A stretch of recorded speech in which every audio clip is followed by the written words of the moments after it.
गोस्वामी जी महाराज ने श्री हनुमान जी महाराज की वंदना की और वंदना करते हुए उनके कुछ गुणों का स्मरण किया है। वैसे तो सकल गुण निधान है, पर उन समस्त गुणों का वर्णन कर सकना संभव नहीं है। इसलिए गोस्वामी जी ने हनुमान जी के चरित्र में सूत्र के रूप में जो विशेषताएं बताई हैं, उसका तात्पर्य यह है कि श्री हनुमान जी में कर्म योग की भी पराकाष्ठा है, भक्ति योग की भी पूर्णता है और ज्ञान योग भी पूरी तरह से उनमें विद्यमान। और इन सबके होते हुए भी वे स्वयं अपने आप को न ज्ञानी के रूप में स्वीकार करते हैं, न तो भक्त के रूप में, न तो कर्म योगी के रूप में। और इसीलिए प्रभु ने जब हनुमान जी का परिचय पूछा, ब्राह्मण वेश धारण किए हुए हनुमान जी सुग्रीव के द्वारा प्रेरित किए गए थे कि वे जाकर पता लगावे कि ये दोनों तेजस्वी राजकुमार कौन हैं। प्रभु जब अपना सांकेतिक परिचय दे चुके तो उन्होंने हनुमान जी से कहा कि ब्राह्मण देवता, मैंने तो अपना चरित्र गाकर सुना दिया, आप भी तो अपनी कथा सुनाइए। तो यूं तो हनुमान जी की गाथा बड़ी अलौकिक थी।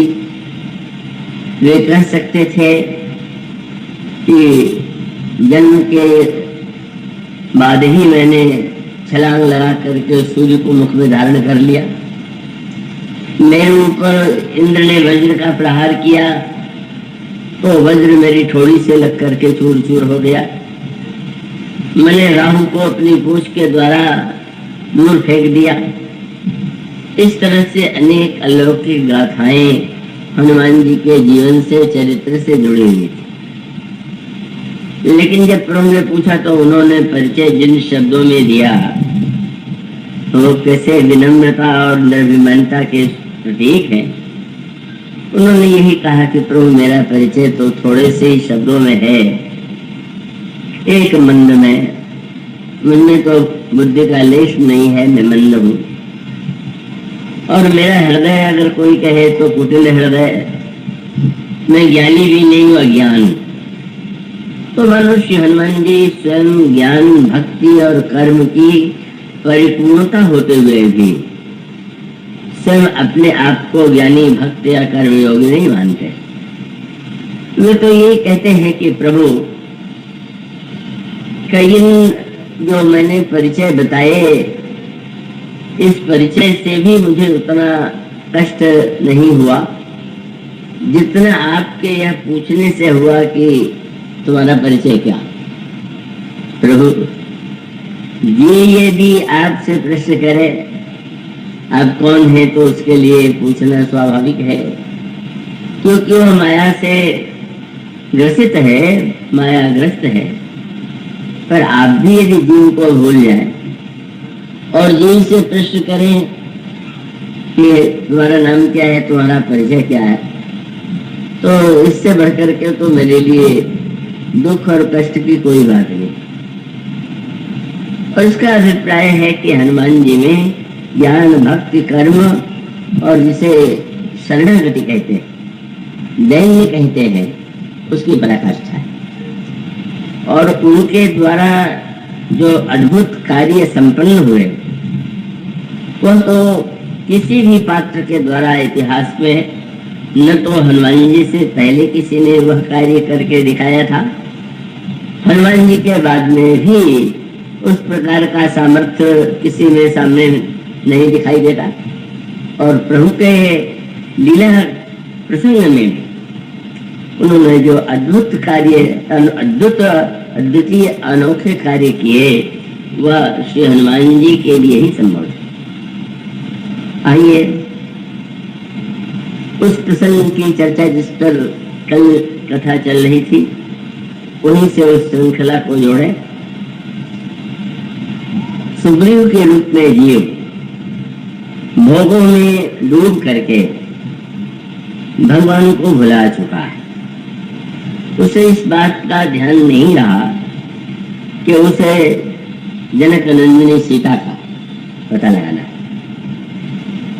और तब प्रभु ने एक नाटक किया क्रोध का। तो लगा वो नाटक इतना स्वाभाविक थी कि लक्ष्मण जी को भी लगा कि आज तो बहुत नई बात हो गई, प्रभु को क्रोध आ गया। लक्ष्मण क्रोधवंत प्रभु दाना।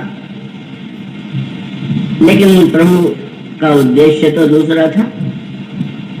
जब उन्होंने क्रोध का नाटक करते हुए ये कह दिया कि मैं तो ये सोचता हूं कि जिस बाण से मैंने बाली का वध किया था उसी बाण से इस मूर्ख सुग्रीव का मैं वध कर दूं। जे सहायक मारा मैं बाली तेसर हतों मूढ़तः कली। तो अभिनय उनकी वाणी बड़ी सशक्त थी, पर रहस्य तब खुला जब लक्ष्मण जी सुग्रीव का वध करने का आदेश मांगते हैं, आप आज्ञा दीजिए, ये कार्य मैं अभी पूरा करके आ जाऊं। तो प्रभु ने मुस्कुरा करके कहा कि ये तो मारने का अर्थ तुम सुग्रीव के संदर्भ में प्राण ले लेना नहीं का। मारने का अर्थ केवल इतना है कि जो भयभीत व्यक्ति होता है, डरपोक होता है, वो तो सर्वदा ही अपने प्राण को संकट में समझता है। तो सुग्रीव तो स्वभाव से ही बड़ा डरपोक रहा है, लेकिन बाली का वध हुआ तो उसका डर छूट गया, और डर के छूटने के साथ साथ तो मुझे भी भूल गया। तो केवल फिर से उसमें डर पैदा कर दो, और मुझे विश्वास है कि वो तुम ऐसा डर उसमें उत्पन्न करोगे कि वो मेरे पास पुनः आ जाए। लेकिन अद्भुत लीला हुई। लक्ष्मण जी धनुष पर बाण चढ़ा करके किष्किंधा में गए, और फिर वो जो घटनाएं घटित हुई, क्योंकि जो ही सुग्रीव को यह पता चला कि लक्ष्मण जाए हुए, तब तो आतंक के मारे उसके प्राण सूख गए, और उसको लगा कि प्रभु होते तो शायद क्षमा कर देते, पर लक्ष्मण जी आए हैं तो वो तो दंड देंगे ही, और सामने जाने का साहस जो है तो नहीं पा रहा है। और तब सर्वदा जो उनकी रक्षा करते रहे हैं, आज उन्हीं हनुमान जी का आश्रय सुग्रीव ने लिया और यही कहा कि आप तारा को लेकर के जाइए। तय हनुमंत संग ले तारा कर विनती समझाओ तुम्हारा। जा करके आप किसी तरह से कुमार को, लक्ष्मण को उनका क्रोध शांत कीजिए। और सचमुच श्री हनुमान जी जानते हैं कि लक्ष्मण जी को प्रसन्न करने का उपाय क्या है। आप किसी को प्रसन्न करना चाहें तो आप उसकी प्रशंसा करते हैं, उसके गुणों का गायन करते हैं।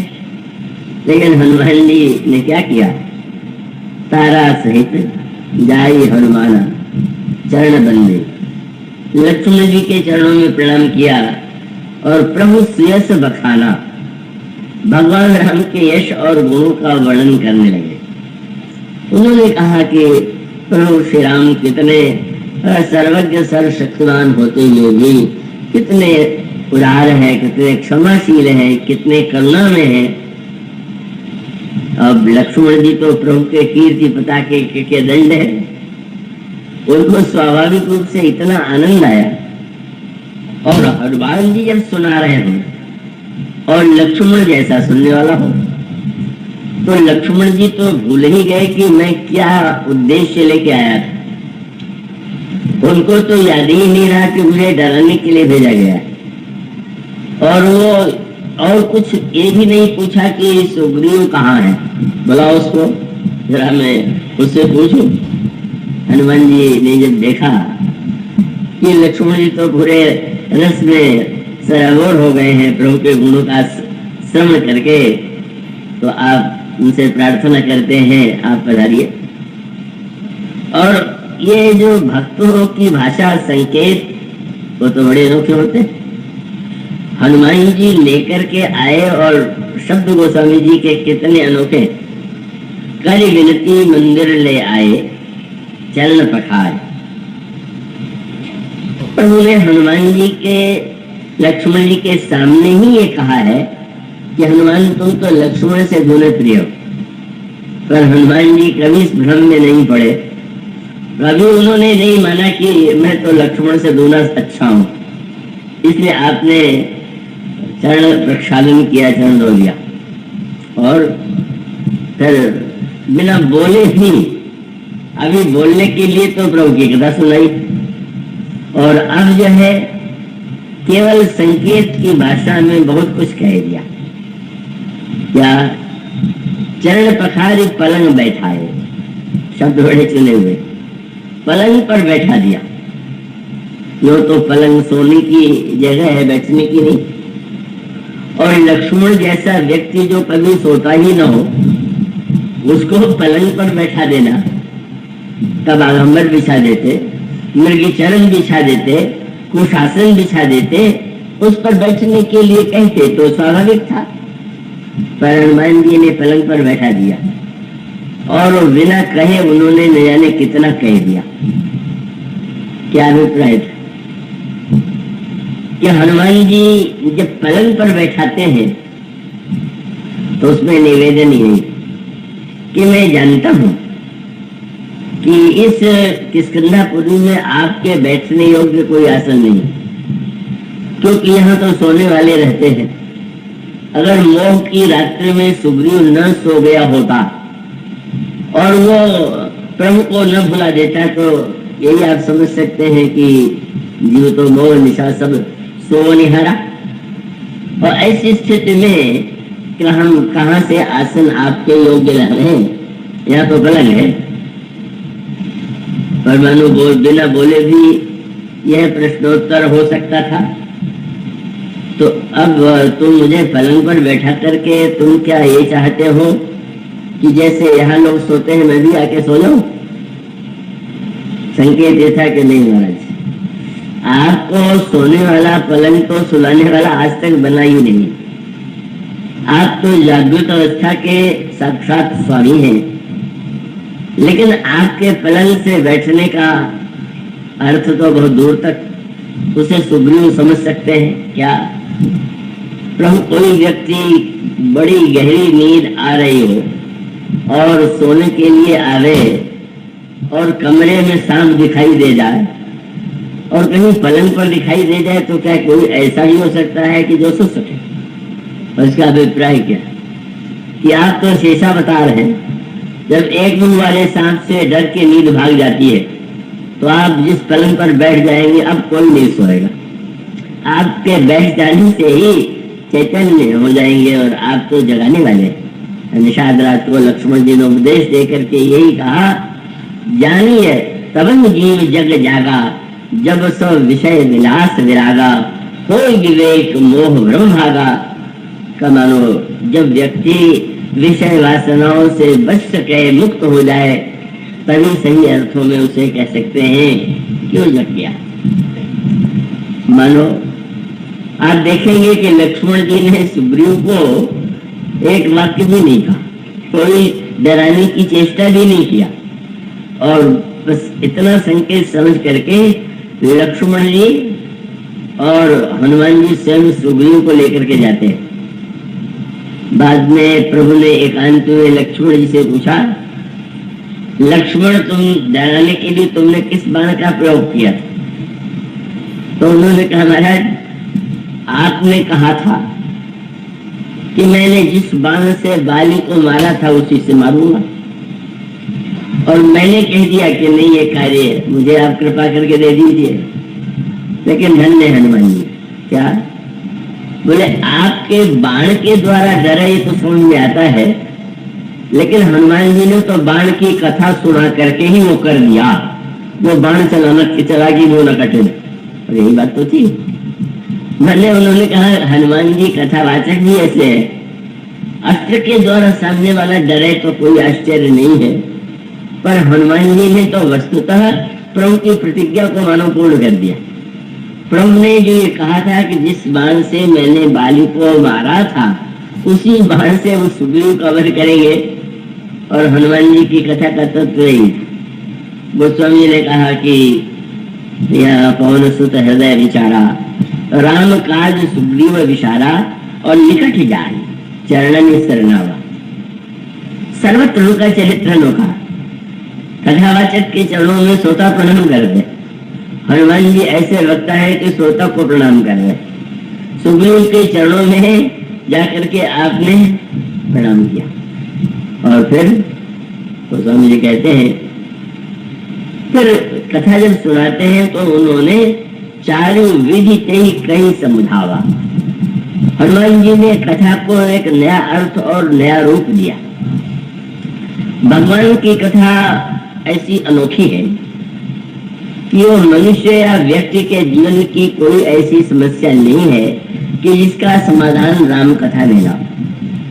आवश्यकता केवल इतने की है कि व्यक्ति जो है यह इस दृष्टि से कथा के प्रसंगों को पढ़े और विचार करे जैसा उसको अर्थ ग्रहण करना चाहिए और जिस अर्थ के द्वारा उसके जीवन की समस्या का सही समाधान प्राप्त हो। तो भगवान के चरित्र में अनंत गुण है। भगवान बड़े न्यायपरायण है, भगवान मर्यादा पुरुषोत्तम है, भगवान समस्त ब्रह्मांड के स्वामी है। अब कथा के में जो अनेक गुण हैं, सामने वाले के जीवन में जिस गुण की अपेक्षा हो उस गुण को ही महत्व दिया जाना चाहिए। तो अभी तक जो भगवान की कथा पहली बार जब उन्होंने सुनाई थी तो प्रीति परक थी। भगवान के चरणों में प्रीति कैसे हो, और आज जो कथा सुनाई वो नीति परक थी। नीति और प्रीति दोनों के जीवन में आवश्यकता है, और भगवान राम के लिए तो ये कहा ही गया है कि नीति प्रीति परमार्थ स्वार्थ कौन राम सम जान यथार्थ। नीति और प्रीति, परमार्थ और स्वार्थ भगवान राम जैसा जानते हैं और जितना निर्वाह वे कर देते हैं वैसा कोई नहीं कर पाता। तो आज हनुमान जी ने जो कथा सुनाई वो प्रीति परक नहीं थी, नीति परक थी। और इसीलिए गोस्वामी जी का शब्द है चारों विधि कई कई समझावा। चारों विधि का अभिप्राय है नीति के चार अंग हैं, साम दाम अरुदंड विभेदा, नृपमुर बसही नाथ का वेदा। तो हनुमान जी ने आज ये कहा कि अब तो आप राजा हो गए। राजा के जीवन में तो राज की रही नीति भी न जाने। अगर राजा के जीवन में नीति न हो तो उसका राज्य सुरक्षित नहीं रहेगा। इसलिए आज प्रभु के चरित्र में और उनके द्वारा जो नीति की शिक्षा प्राप्त होती है उसकी ओर मैं आपका जाना कष्ट करूंगा। चारों विधि में उन्होंने पहले तो संकेत किया, साम दाम और दंड विभेदा के रूप में उन्होंने चार रूपों में कथा सुनाई। उन्होंने कहा कि आपको यह नहीं भूलना चाहिए कि अग्नि की साक्षी में प्रभु ने जब आपको मित्र बनाया तो मैत्री धर्म का उन्होंने उपदेश दिया, और यहाँ तक कह दिया कि जिस व्यक्ति में इससे प्रतिकूल आचरण हो ऐसे कुमित्र को छोड़ देना चाहिए। तो उपदेश का परिणाम क्या होना चाहिए? उपदेश क्या सुन करके उसको भुला देने के लिए होता है, और विशेष रूप से आपको प्रभु ने उपदेश दिया और मित्र के धर्म का उपदेश दिया। और आपको ये भी नहीं भूला होगा कि भगवान ने जब मित्र के धर्म का वर्णन किया तो शब्द क्या कहा? बोले देत ले तो मन संकन धरई, बल अनुमानी सुदाहित करई। देना और लेना दोनों मित्र के बीच में, दोनों में उसको संकोच नहीं होना चाहिए। तो प्रभु ने तो आपको जो देना था दे दिया, आपने उनसे ले लिया, पर आपको भी कुछ देना चाहिए कि नहीं? आपका कर्तव्य है कि नहीं कि उनसे उन्होंने राज्य दे दिया, उन्होंने आपकी पत्नी को आपसे मिला दिया, आपके भय और चिंता को दूर कर दिया।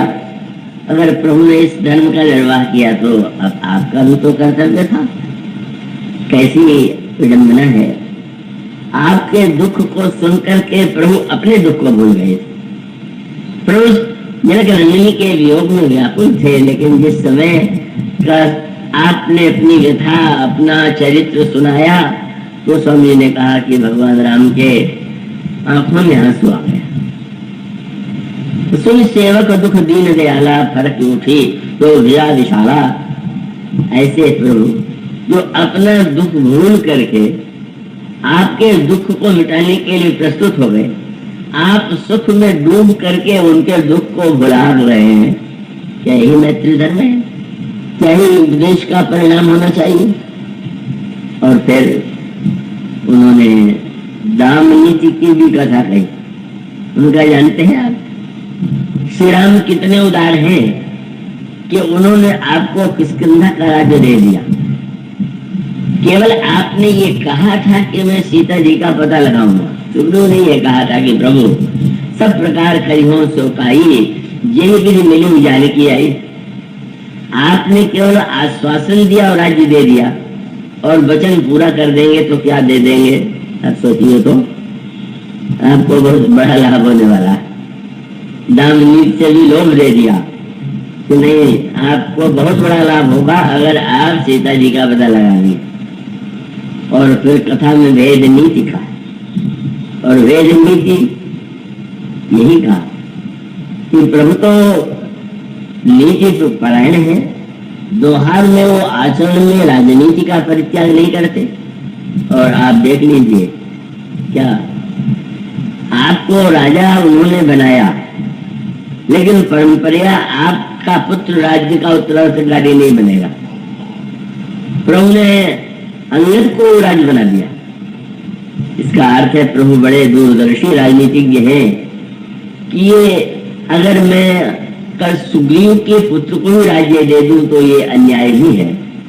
बालिका भले ही मुझे वध करना पड़ा, दंड देना पड़ा, और उसके साथ साथ बहुत संकेत दिए कि यदि आपने थोड़ी भी भूल की तो बालिका वध करके जैसे आपको राजा बनाया गया, आपका वध करके अंगद को राज्य में दिया जा सकता। बोलिएगा मत। अंगद तो थोड़ा सशंक रहते थे सुग्रीव से, क्योंकि अंगद को यही लगता था कि पिता का वध प्रभु ने जो किया वो तो कल्याण के लिए किया। लेकिन वस्तुतः तो मेरे ये जो सुग्रीव हैं, चाचा है, इन्हीं के स्वार्थ की पूर्ति के लिए हुआ, और इसी का संकेत आपको मिलता है कि जब प्रभु राज्याभिषेक के बाद सारे बंधनों को विदा करने लगे, तो विदा करते ही सारे बंधनों को आपने तो विदा कर दिया, पर अंगद जो है उठ करके चरणों में प्रणाम करके जाने को तैयार नहीं। तो अंगद बैठ रहा, नहीं डोला। प्रीति देखे प्रभुताई ने बोला, और बड़े विनम्र शब्दों में, बड़े भाव भरे शब्दों में अंगद ने यही कहा कि प्रभु मरते बैर नाथ में बाली, गए तुम्हारे पूछे खाली। मेरे पिताजी ने मृत्यु के समय आपके कोच में गोद में मुझे डाल दिया, तो आप मेरा परित्याग मत कीजिए। लेकिन प्रभु ने निर्णय किया कि ना, अंगद को भेजने, लेकिन भेजने से पहले वो अंगद के मन में जो कुंठाएं हैं, आशंकाएं हैं, उसको दूर कर दिया। क्या अंगद को ये लगा कि अभी तक तो सुग्रीव के मन में आशंका थी क्योंकि भगवान श्री राम सामने थे। अब जब प्रभु यहाँ अयोध्या में होंगे तो पता नहीं कब मेरी कमी कोई निकाल करके वो सोच रहे कि अंगद को समाप्त कर दे। ये भी एक आशंका अंगद के मन में थी, और साथ साथ प्रभु के चरणों की सेवा करें। लेकिन प्रभु ने उस आशंका को दूर करने का लिए क्या उपाय किया, वो स्वामी जी ने बहुत मधुर संकेत किया। प्रभु जो माला पहने हुए थे उसको निकाल करके अंगद के गले में डाल दिया। निज उड़ माला बसन मणि, बाल तनय पहिराय, बिदा कीने रघुवंश मणि दो प्रकार समझाए। माला पहनाने का उद्देश्य क्या था? अंगद को यह संकेत कर दिया कि तुम्हारे गले की माला देख करके सुग्रीव समझ जाएगा कि माला का अर्थ क्या। और सचमुच हुआ था। जब बाली और सुग्रीव पहली बार लड़े तो प्रभु देखते रहे, और जब पिट करके बाली से आए तो सुग्रीव से प्रभु ने बड़े भोलेपन से कहा कि मैं मारना तो चाहता था, पर एक रूप तुम भ्राता दो, तेही भ्रमते नहीं मारे सो। तुम दोनों भाई इतने एक जैसे कि मैं पहचान ही नहीं पाया, तो मुझे डर लगा कि कहीं मैं बाण मारूं और वो तुम्हें लग जाए। और फिर जब भेजने लगे तो सुग्रीव ने कहा महाराज फिर तो आप यही नहीं कहेंगे तो मैं पहचान नहीं पाया। तो प्रभु ने कहा नहीं, अब एक चिन्ह तुम्हें हम दे देते। क्या किया? बोले मेली कंठ सुमन की माला, फूल की माला पहना दिया।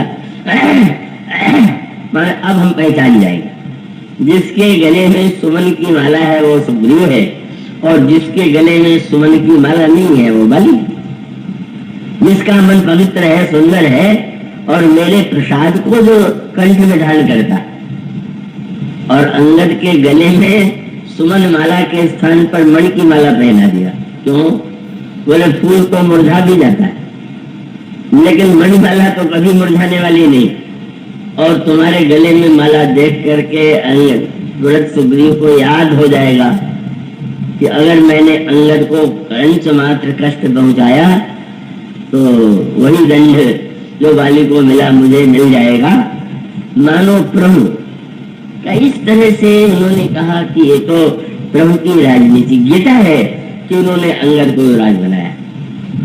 और फिर अंत में दंड नीति की कथा, तो प्रभु ने कहा था जय सहायक मारा मैं बाली, हनुमान जी ने बिना बाण के ही बाण की कथा सुना दिया, बाण की महिमा सुना दिया। और यही कहा, आपके ध्यान में क्या वो घटना भूल गई कि ये प्रभु ने बाण चलाया और वो बाण जाकर के बाली के हृदय में लगा, तो क्या वो बाण वही गिर गया, बाली के हृदय में रह गया?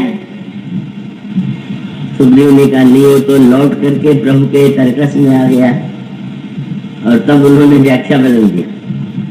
माने अगर प्रीति की व्याख्या होती तो मानो ये कहते कि प्रभु तो अपने आश्रित को यदि आवश्यकता होने पर दूर भी भेजते हैं तो उसको पुनः अपने पास बुला लेते। बाण को अगर दूर भी भेजा तो पास में बुला लिया। पर आज व्याख्या उन्होंने बदल दिया। उन्होंने कहा कि मुझे तो स्पष्ट लग रहा है ये बाण जानबूझ करके उन्होंने अपने तर्कस में फिर से रख लिया कि अगर कहीं सुग्रीव का आचरण भी बाली की तरह हुआ तो इसके लिए भी तो वही बाण चाहिए। क्योंकि तो बाली ने कहा था कि महाराज ये कौन सा न्याय है कि मैं बैरी सुग्रीव जी आ रहा, तो उन्होंने कहा अच्छा मैं वही बाण रखता हूँ, अगर तुम्हारा जैसा कोई आचरण सुग्रीव का हुआ तो उसका अवश्य बद इसी बाण से करूँगा, वो बाण आपके लिए रखा हुआ। बस वो तो ऐसी कथा सुनाई जो बड़े बड़े योद्धा बड़े शस्त्र और अस्त्र के द्वारा नहीं कर सकते, वो हनुमान जी महाराज तो कथा के द्वारा ही उद्देश्य पूरा कर लेते। आतंक के मारे कांपने लगे। सुन सुग्रीव परम भय माना, गोस्वामी जी ने कहा विषय मोर हरि मीनू ज्ञाना, एक बड़े महत्व का सूत्र है। सुग्रीव क्या है, मैं आशा करता हूँ थोड़ा उसके आध्यात्मिक पक्ष पर ध्यान देंगे। गोस्वामी जी ने कहा ये जितने बंदर हैं इस मानो सत्कर्म है, पुण्य है, नाना प्रकार के साधन है। और सुग्रीव कौन है? बड़ी अनोखी बात कह दी गई। सुग्रीव के लिए कहा गया कि सुग्रीव ज्ञान है। अब हनुमान जी और सुग्रीव की भूमिका क्या है? अब उसको मुझे आशा है कि आप लोग इतने वर्ष से सो रहे हैं तो ये कहने की तो आवश्यकता नहीं होनी चाहिए कि ध्यान से समझने की चेष्टा कीजिए। तो फिर भी तो शब्द ये है कि फिर हनुमान जी क्या है? और तब विनय पत्रिका में गोस्वामी जी कहते हैं सुग्रीव तो है ज्ञान और हनुमान जी बोले प्रबल वैराग्य, दारुण प्रभंजन तले, दुष्ट बल दहननीय धूमकेतु। हनुमान जी हैं प्रबल वैराग्य, और उस समय उनका नाम क्या रखा गया? प्रबल वैराग्य दारुण प्रभंजन तले। प्रभंजन वायु के अनेक नामों में से एक नाम प्रभंजन। तो वायु का एक रूप वो है कि जब बड़े सहज भाव से धीरे धीरे वायु बह रही हो, हवा बह रही, तो वो वायु जो है वह तो बादलों को छिन्न भिन्न नहीं कर सकती। वो तो अगर बादल सघन छा रहे हैं तो उसको विनष्ट करने के लिए का आवश्यकता इस बात की है कि प्रभंजन माने जो अपने उसके द्वारा वस्तुओं को नष्ट कर देता है, रंजित कर देता है।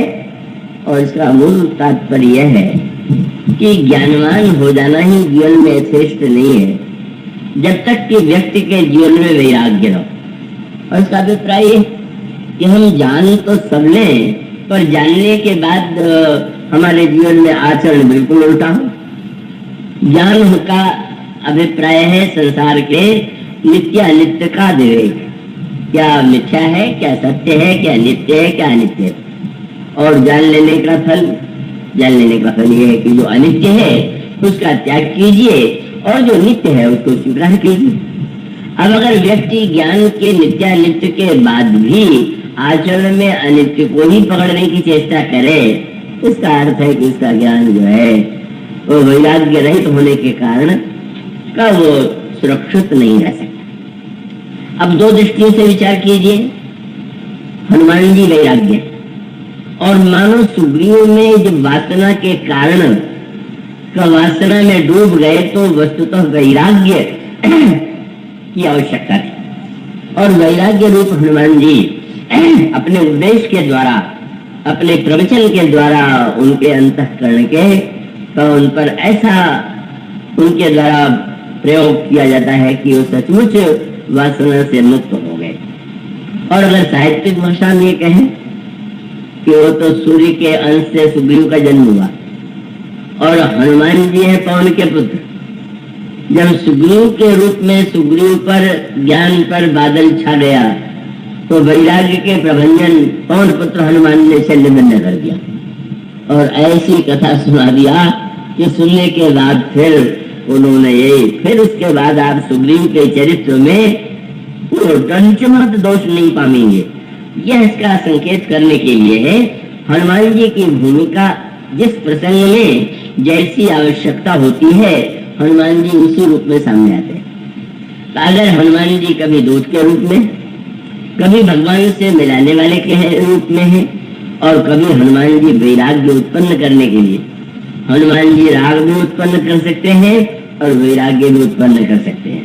संसार से वैराग्य और प्रभु से राग दोनों ही हनुमान जी के द्वारा संपन्न होता है। और इसलिए आज हनुमान जी के द्वारा ही यह जो प्रबल वैराग्य शब्द, वैराग्य के साथ भी प्रबल वैराग्य शब्द कहा गया। और इसीलिए आप रामायण में पढ़ते हैं कि भगवान राम के साथ हनुमान जी के रूप, लक्ष्मण के रूप में एक पात्र है और सुग्रीव के साथ हनुमान जी हैं। तो दोनों के लिए ज्ञान और वैराग्य शब्द का ही प्रयोग किया गया। भगवान राम अगर ज्ञान है तो लक्ष्मण जी वैराग्य है। लखन राम सीता सहित राजत पर्ण कुटीर भगत ज्ञान वैराग्य जन सोधर शरीर। और सुग्रीव वैराग्य है और सुग्रीव ज्ञान है और हनुमान जी वैराग्य है। तो अखंड जो ज्ञान है उनके साथ लक्ष्मण के रूप में वैराग्य, और जो खंडित ज्ञान या आवृत हो जाने वाला ज्ञान है उसके लिए हनुमान जी के रूप में। उल्टी बात हो गई ना।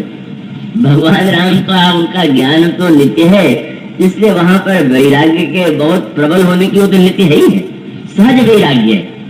पर सुग्रीव जैसा व्यक्ति उसके लिए तो प्रबल वैराग्य की अपेक्षा है। और ये जो प्रबल वैराग्य है इसका सीधा सा तात्पर्य ये है कि हमारी विडंबना जीवन की यही है कि हम लोग जानते सब कुछ जानने के बाद भी हमारे जीवन में हमारा जो आचरण होता है, व्यवहार होता है, का वो अधूरा होता है। और इसलिए जब यह शब्द कहा गया मानस में कि दो नेत्र जैसे शरीर में होते हैं तो यूं तो एक नेत्र से भी व्यक्ति कार्य चला लेता है। लेकिन एक नेत्र के स्थान पर कोई कह सकता है कि अब एक नेत्र से चल सकता है तो दो नेत्र की आवश्यकता क्या है, उसका अर्थांग दिख है।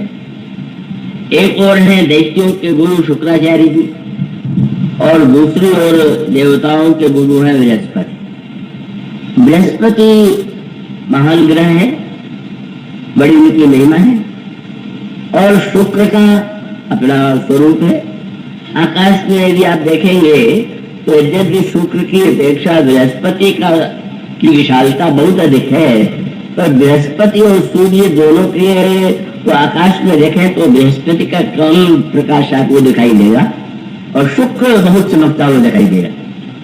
और उसके साथ साथ ये जितने विवाह, दुरागमन आदि इस प्रकार के सांसारिक व्यवहार, श्रृंगार आदि के जो कार्य हैं, उसमें शुक्र का उदय अत्यधिक आवश्यक माना जाता है। तो प्राचीन परंपरा वाले कहते हैं इसलिए कार्य नहीं हो सकता, विवाह के शुक्रास्त है, शुक्रोदय होना चाहिए। अब ये शुक्र शब्द उसको बहुत उस अर्थ में भी ले सकते हैं कि भाई जो सृष्टि का सृजन है वो भी शुक्र के द्वारा होता है, और शुक्र को ही विवाह में मुख्यता देने का तात्पर्य यही है कि वो श्रृंगार का, और शुक्र सबसे बड़े विद्वान और सबसे बड़े विद्वान के रूप में बड़े प्रकाशमान, और वो भौतिक जितने विषय होते हैं उनके जीवन में शुक्र की प्रधानता होती है, वो लोग भोग विलास प्रधान होते हैं। और जिनके जन्म पत्री में बृहस्पति की प्रधानता होती है वो ज्ञानवान और विचारवान होते हैं। अब उस रामायण के संदर्भ में, पुराणों के संदर्भ में बृहस्पति जो है वो देवताओं के गुरु है और शुक्राचार्य जी दैत्यों के गुरु है, और एक अनोखी विद्या उनके पास कि मरे को जिला देते। वो विद्या बृहस्पति के पास नहीं थी, जो शुक्र के पास थी। लेकिन शुक्र जो है वो विवाह में या सांसारिक संगीत साहित्य इनमें उनका महत्व तो है, पर महत्व होते हुए भी उनकी वह महिमा हमारे पुराण या ज्योतिष शास्त्र भी नहीं स्वीकार करता। समय विशेष में उनका महत्व हो, पर बृहस्पति जो है का वही तो ज्ञान और प्रकाश के, और इसका सीधा सा तात्पर्य है कि हमारे सद्गुणों का उपयोग, अगर हमारे ज्ञान का उपयोग सद्गुणों की वृद्धि के लिए हो तो सचमुच सार्थकता है, और हमारी शारीरिक शक्ति का उपयोग केवल दुर्गुणों को जीवित करने में, बुराइयों को शक्तिशाली बनाने में हो, तो इसलिए जहां तक भौतिक व्यवहार का संबंध है शुक्र का महत्व हो सकता है, पर आध्यात्मिक चिंतन में महत्व तो बृहस्पति का है, शुक्र का नहीं। पर शुक्र की क्या कमी है? सबसे श्रेष्ठ विद्वान बृहस्पति की तुलना में भी ये कृपा करके जो आयोजक हैं वो ध्यान रखें, इतने लोग सुन रहे हैं, वो लोग सुनवाने का ही पुण्य न ले, सुनने का भी पुण्य ले। ये बड़ा दुर्भाग्य कभी कभी होता है, कहना पड़ा कि हमको सुनाई भी पड़ रहा है कि वो किसी निमग्न है, किसी चिंतन में, कौन से गंभीर चिंतन में, तुम्हें नहीं जानते। तो इसलिए कृपा करके जरा ध्यान रखिए। तो ये जो संकेत है बहुत बड़ा है, और इसलिए उस गाथा में जो महत्वपूर्ण अभिप्राय है वो क्या है, और वो यही है कि शुक्र के द्वारा मंत्र शक्ति प्राप्त है और सारे विश्व ब्रह्मांड पर, सारे विश्व पर अधिकार कर लिया दैत्य राज बलि ने। बलि वैसे भी महान चरित्रवान उदार, और शुक्राचार्य की शक्ति प्राप्त हो गई तो और भी अधिक। उसके बाद वो कथा जो बड़ी प्रेरक, जब इंद्र ने व्याकुल होकर के भगवान से कहा, महाराज मेरे स्वर्ग पर तो अधिकार कर लिया दैत्यों ने, आप रक्षा कीजिए। तो भगवान ने कहा कि अब मैं बलि से युद्ध तो करूंगा नहीं। क्यों? बोले तुम इस बात को मत भूलो कि दैत्य में जाति में जन्म लेने पर भी वो प्रहलाद का पौत्र है, और प्रहलाद से बढ़ करके तो कोई भक्त हुआ ही नहीं। तो एक भक्त के पौत्र से मैं युद्ध करके राज्य छीनूं, का ये तो संभव नहीं। तब अब तुमको राज्य चाहिए ही, तुम्हें दूंगा। और तब वो कथा आती कि भगवान ने बामन का वेश बना लिया, नन्हे शरीर वाले, इसलिए उसका भी अर्थ जो लिया गया वही लिया गया कि किसी ने यही कह दिया, वो देहाती कहावत यही है कि बस मांगन के बराबर और काम नहीं खोटा, मांगन गए बलि के द्वार, राम गए छोटा। मांगना इतना हुआ है कि भाई छोटे बन करके ही मांगा जाता है। तो ये तो एक व्यवहार की बात है, लेकिन अंतरंग तत्व क्या है? भगवान स्वयं जब बलि ने यह निर्णय किया कि हम महान यज्ञ करके सारे जो मैंने पाया है उसका दान करूंगा, ये जो उदार वृत्ति थी प्रहलाद का पौत्र होने से उसमें विद्यमान है। और तब उसमें भगवान वामन आ गए, और वामन नन्हे हैं शरीर से पर बड़े तेजो हुए कल्याणकारी रूप में देख करके सब सभासद ऋषि खड़े हो गए और बलि ने भी स्वागत किया। ब्रह्मचारी आप इस यज्ञ में पधारे, आपका नाम हम नहीं जानते पर आप आए तो बड़ी कृपा है। अब आप आए हैं तो मैं दान दे रहा हूं, आपको जो मांगना हो मांग लीजिए। लेकिन इनके जो गुरु शुक्राचार्य थे तुरंत पहचान गए, अच्छा तो विष्णु भगवान जो है बामन का वेश बना करके आए हुए। बस यहीं पर उनके चरित्र की कमी सामने आ गई। गुरु है और एकांत में ले जा करके उन्होंने बलि से कहा, तुम जानते हो ये है कौन? ये महाराज जी तो ब्रह्मचारी कोई लग रहे हैं। बोले ब्रह्मचारी विष्णु है और तेरा राज्य लेने आए, और तेरा राज्य ले करके ये इंद्र को दे देंगे। तुम लौट करके कह दो कि मैं आपको दान नहीं दूंगा। क्या अभिप्राय? गुरु का कार्य है भगवान के चरणों में समर्पण कराना। जो गुरु ये कहे कि भगवान को भी मत दो, क्यों? शुक्राचार्य को चिंता हो गई, अगर हमारे यजमान का राज्य संपत्ति चली जाएगी तो फिर मैं क्या करूंगा? मुझे इतने आनंद और भोग की सेवा करता है वो तो इस ऐश्वर्य के द्वारा। ये जो दुर्बलता है चरित्र की, यही शुक्र की दुर्बलता। और लेकिन धन्य है बलि तो प्रहलाद का पौत्र है और वही संस्कार उसके अंतःकरण में आज उदित हुआ। गुरुदेव धन्य है आपकी दृष्टि, आपने भगवान को पहचान लिया, मैं नहीं पहचान पाया, पर क्षमा करेंगे। जब वो भगवान ही है तो भगवान तो बलपूर्वक भी राज्य छीन सकते हैं, ये तो आप भी मानेंगे। लेकिन कितनी बड़ी कृपा है कि छीन नहीं रहे हैं, दान मांग रहे हैं। और इतना बड़ा अवसर प्रभु ने दिया और उसे मैं खो दूं, तो ये तो बहुत बड़ा हमारे लिए अविवेक का कार्य होगा। क्रोध आ गया शुक्राचार्य जी और कह दिया यार तेरी सारी संपत्ति नष्ट हो जाए।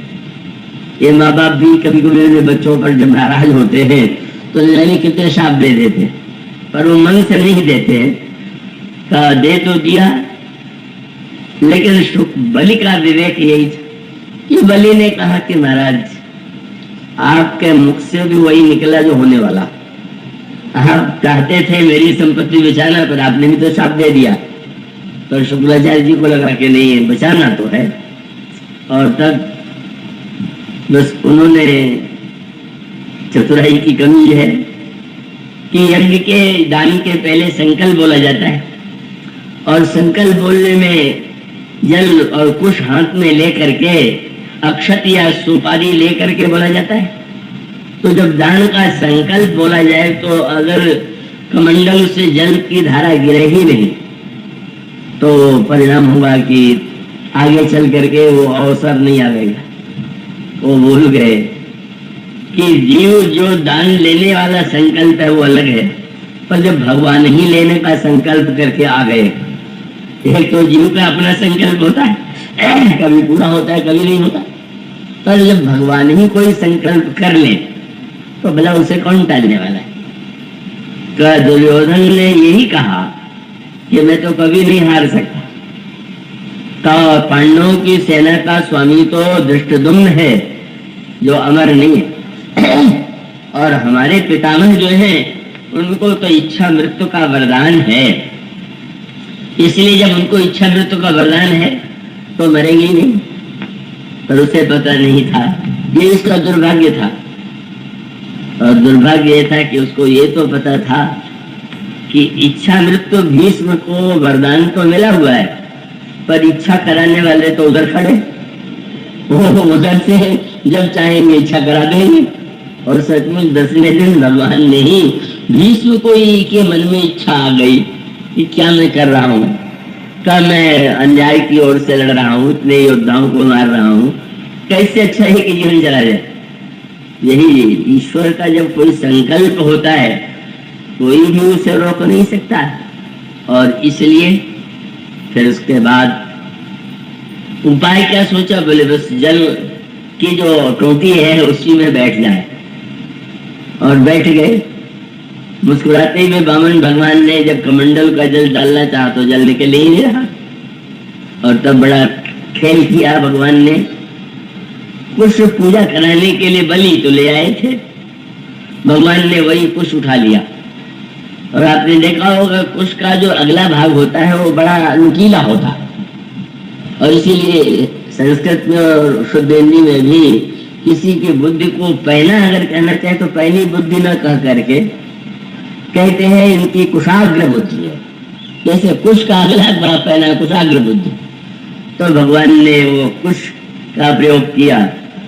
पर व्यंग्य क्या है, वो एक जो कुश था वो शुक्राचार्य जी के एक आंख में घुस गया और आंख से रक्त निकला और वो निकल के भागे।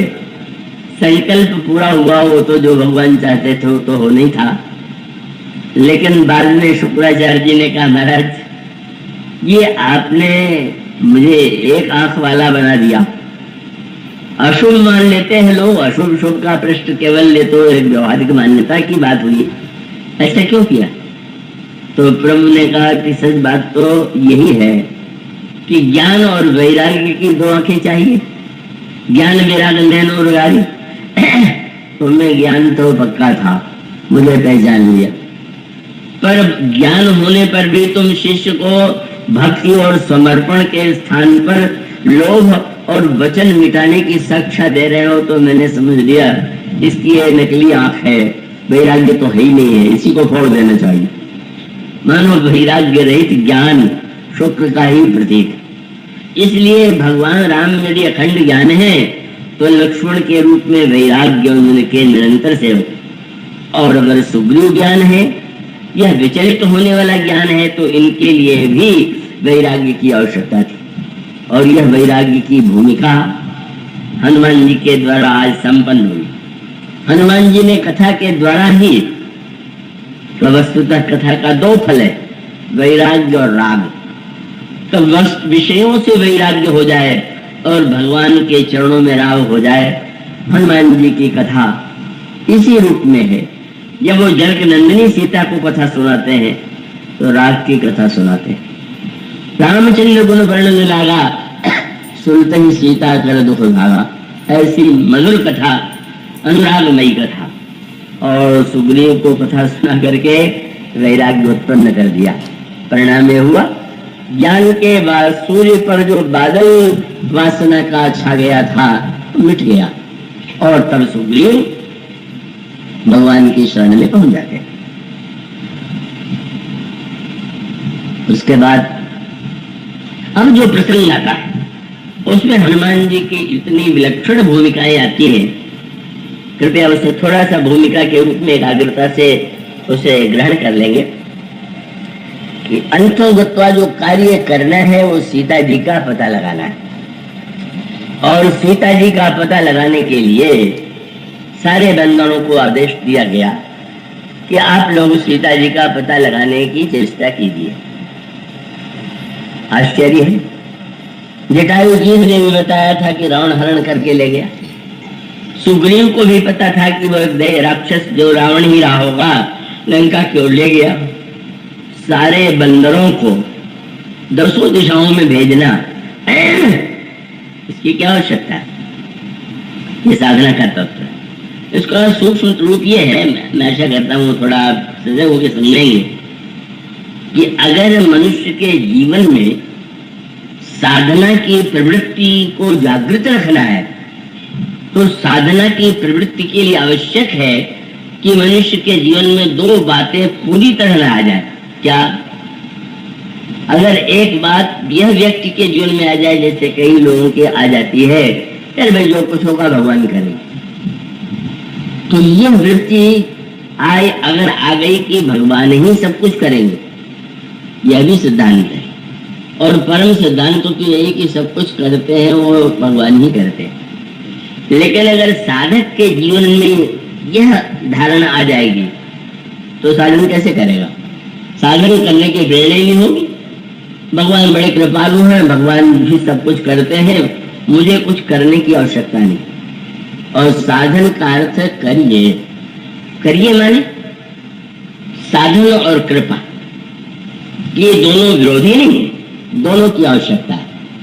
कृपा माने जहां भगवान ही सब कुछ करते, और साधन माने जिसे आपको और हमें करना। तो साधन और कृपा लगता है कि ये तो परस्पर विरोधी, पर नहीं। मनुष्य, इसीलिए रामायण का एक बड़े महत्व का सूत्र है। आपने गहराई से अगर उस पर ध्यान दिया हो कि किसी भी साधक को दूर के भविष्य का पूरा ज्ञान नहीं होना चाहिए। भविष्य जानने के लिए तो लोग बड़े बेचैन रहते, वो तो बड़े बड़े भवनों से लेकर के सड़क पर, और फूलबाग में तो मैं एक बार पहले, बहुत वर्ष पहले घूमने आया, तो एक व्यक्ति बैठे हुए, पेंसिल हाथ में थे लिए हुए। मैंने देखा कि क्या दृश्य है। ये नहीं, वो लोगों को फल नहीं बता रहे थे, वो लोगों का हाथ देख करके कहते थे कि तुम्हारे हाथ में जितना दुर्भाग्य है उसको मैं काट सकता हूँ। क्या? बोले पेंसिल चला दूंगा और उससे तुम्हारा जितना दुर्भाग्य है वो कट जाएगा, और उसको कटवाने के लिए 5 रुपया दो। और ऐसे बुद्धिमान थे जो 5 रुपया दे करके अपना दुर्भाग्य कटवा रहे थे। इतना सरल समझ रहे थे, हमको हंसी आ गई। वो भी उसके लिए भी लोग दिखाई देते हैं। बहुत जानने की इच्छा बहुत बुरी, 2 तरह से बुरी। अगर आप मान लीजिए कोई मृत्यु का, रोग का, अगर भविष्य का ज्ञान बहुत हो जाए तो जब वो होगा तब होगा, आतंक पहले से आ जाता है, चिंता पहले से हो जाती है, मनुष्य आतंकित पहले से हो जाता है। और दूसरी बात यह है कि जानने का परिणाम यह होने की संभावना है कि व्यक्ति पूरी तरह से निष्क्रिय हो जाए। वो मान लीजिए जो होना है वो तो होगा, ये मेरे भाग्य में लिखा है, मेरे जन्मपत्र में है, वह ऐसे ज्योतिषी जी ने बताया है। ये बातें इसीलिए रामायण में हमेशा साधक को एक तो उसके जीवन में पूरी तरह से सर्वज्ञता नहीं आनी चाहिए, और उसके जीवन में पूरी तरह से भगवान की कृपा के द्वारा निष्क्रियता नहीं आनी चाहिए। और इसका सूत्र अभिप्राय क्या आप देखेंगे। पार्वती जी का हाथ देखा नारद जी ने तो शंकर जी की शक्ति है पार्वती, वो उनको मालूम है, लेकिन उन्होंने तो ये नहीं बताया।